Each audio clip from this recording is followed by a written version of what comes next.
For today's mini lesson, we're going to talk about how to use your calculator for the AP test. There are 4 things that they expect you to do on your calculator, and you do not need to use any justification for these 4 things. You just write down the notation for what you're doing, and you go ahead and grab your calculator and do it. Before we get started, please make sure that your calculator has the proper settings. Make sure that you have changed your calculator to radians using your document settings on the home screen, and then also in a graphing window, hit menu and get to settings in a graph window. Make sure that your calculator is set to float so your calculator doesn't round. You want both the document settings and the settings in a graph menu to be set to float. Some keystrokes tips, especially on an FRQ if you're going to use a big ugly function a lot, so that you don't lose parentheses or type your function in wrong. Make sure you define your functions. You can define it on a graphing window by typing it in as the F1 or F2 or F3 function, and then you can refer to it as F1 of X, F2 of X, etc. Or you can type it in and do a control equals to define a function that way. If you have some ugly answer on your calculator and you're going to keep doing work with that problem, save it as a variable. So you hit the store button, STO, which is the same button as var, and then save it so that you've got it. That way you never have to write down a bunch of decimals. You can just use that variable. Also, it's handy to use a Control-C to copy and Control-V to paste, especially if you're trying to find like an intersection point of 2 graphs. The best way to grab that number is to Control-C it. So highlight it, Control-C, and then Control-V to paste it into a calculator screen. So some of the things that you would expect to be able to do, and which you do not have to write anything down for, is solve an equation. A lot of times calculus students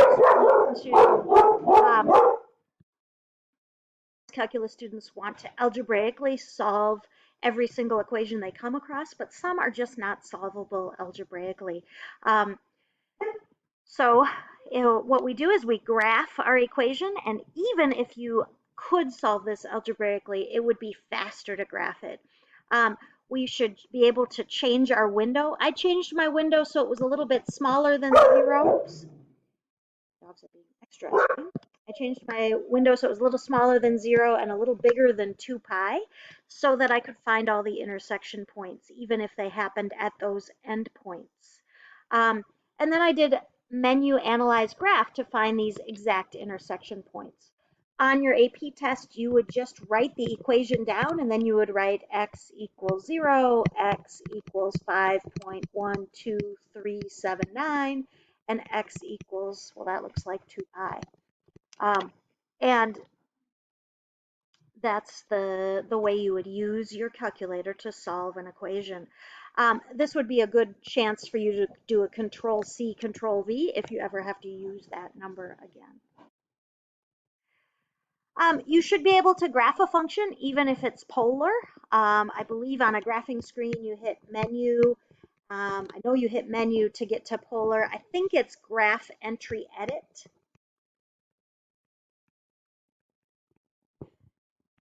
So that you can do polar equations on your grapher.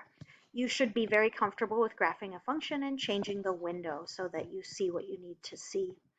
Also handy for polar is you can do menu trace. That helps you see what theta you're at which points on your graph. So that's a handy feature to have if you are using a polar equation. The other thing is calculating a derivative at a point. Unlike integrals, we could totally do this by hand. It would just be a lot of work. We'd have to do product rule and chain rule, and so it'd be a mess. If you have a calculator and it is a calculator active question, you are allowed to hit menu, calculus, derivative at a point, and find your derivative. I think it's a numerical derivative that way. So Be comfortable with doing that, and don't forget to grab your calculator for derivatives if you have that option. This it mostly applies to question 1 and 2 of your free response questions. Think about using your calculator for derivatives. It is acceptable, and this is all you would write down. You'd write f prime of 2 equals, and then you'd grab your calculator, and then you'd write 73.877. Please remember, you always want your answers to be correct to 3 places to the right of the decimal. You may truncate, you may round.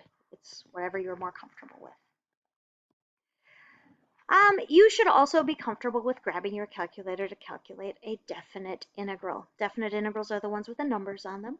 And to solve this sort of question, remember the integral of the acceleration would give us the change in velocity, net change in velocity. So if I want to figure out the velocity at one of the endpoints, I can algebraically solve for that because this integral would be equal to v of 5 minus v of 1.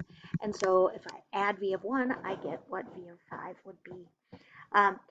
You should This is really something that people forget to do. They think, oh, I don't know how to solve this integral. You don't. You don't know how to solve the integral of natural log of 2x. You actually could with integration by parts, but it would be very difficult. And you're allowed to grab your calculator for definite integrals, so don't forget to use that tool. All right, that's an overview of what you should be able to do on your calculator. Good luck today. Thank you.